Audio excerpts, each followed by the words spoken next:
Welcome to Messing with Magnets Video Lab. The lab handout looks something like this.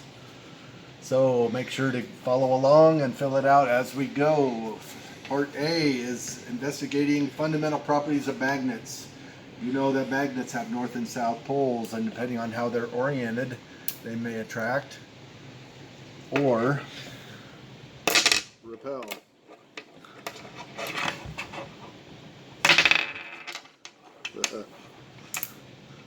Okay, so to give us a little bit more control, what it says to do is take a pencil and orient the magnets. Woo! Isn't that exciting? But what happens if I flip one over and they repel? What if I flip another one over? Oh, then those repel, but that. So what if I flip that over? And then what if I flip this over? Ah! And then what if I flip, let's see. Let's flip that. And then,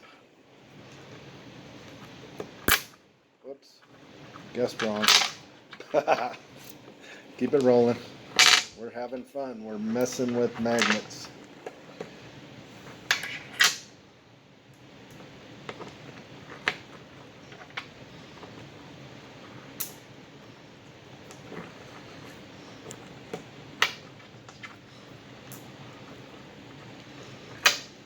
All right.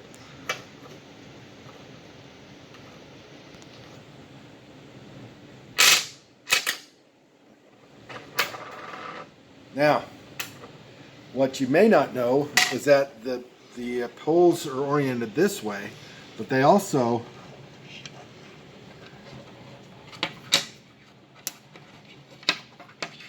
because the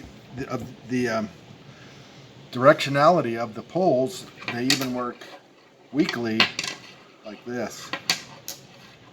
So if we set up a long chain,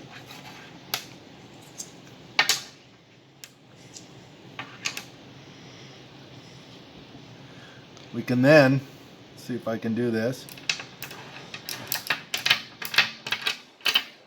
Get them to quickly connect. Or with the stronger magnets like these neodymium magnets, now you're going to have to watch fast, and even then you won't be able to see it happen. Ready? Wow, there you have it. Instant replay. Sorry.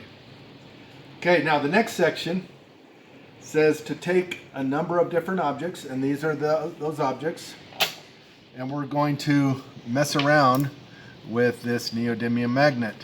So first we're going to try zinc. Now what you have to do, if you look at, there's object prediction. You want to make a prediction about each one, even if it's just for a moment. Will zinc be affected by the magnet? Yes or no? Does not. What about iron? Yes or no? Oh, there you have it. Iron, rather strongly affected by the magnet. What about tin? Whoa, there's a steel needle or pin, so you can tell that it is, steel is. What about tin? No. What about brass? No. What about aluminum? No. What about copper? No. Now these two spheres here, I wrote the symbol for the element. Okay, so that's a sphere of nickel. Nickel, yes or no? Yes. So nickel is magnetic. What about silver? No. What about copper and zinc together? No. What about a nail? Yes. And the pin? Yes. And the brad? Yes. And what about the toothpick?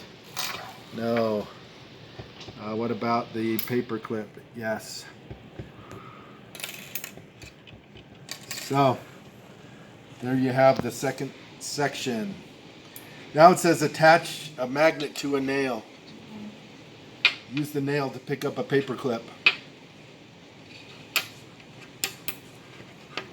clip. With a smaller paper clip, the nail can easily pick it up. Then if I take away the nail, it's no longer magnetic. So you can induce a magnetic field in something that is magnetizable like iron, but it's temporary. Now it says repeat procedure 3 with a drill bit. So here's a drill bit, and it can pick up the, okay. Then if I take away, it's still magnetized, but then if I touch the drill bit, it breaks the magnetic field. Let's try that again.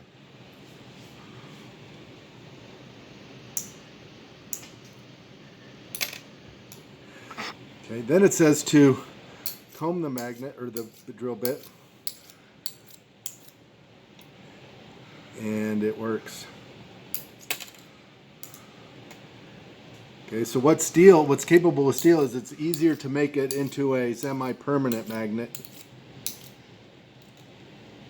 and then undo it that way. All right, the last section of part A says to place a donut magnet on a digital scale. And what do you know? It weighs something. Then I'm going to interact that donut magnet with another donut magnet. And you have to explain what's happening. Oh.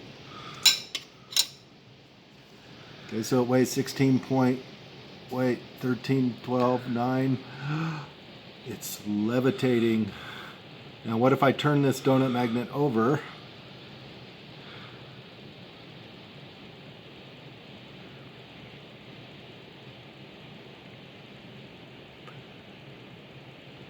And turn it back over. Whoops.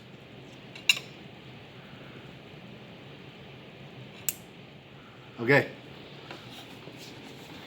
That's it for part A. Stay tuned for part B.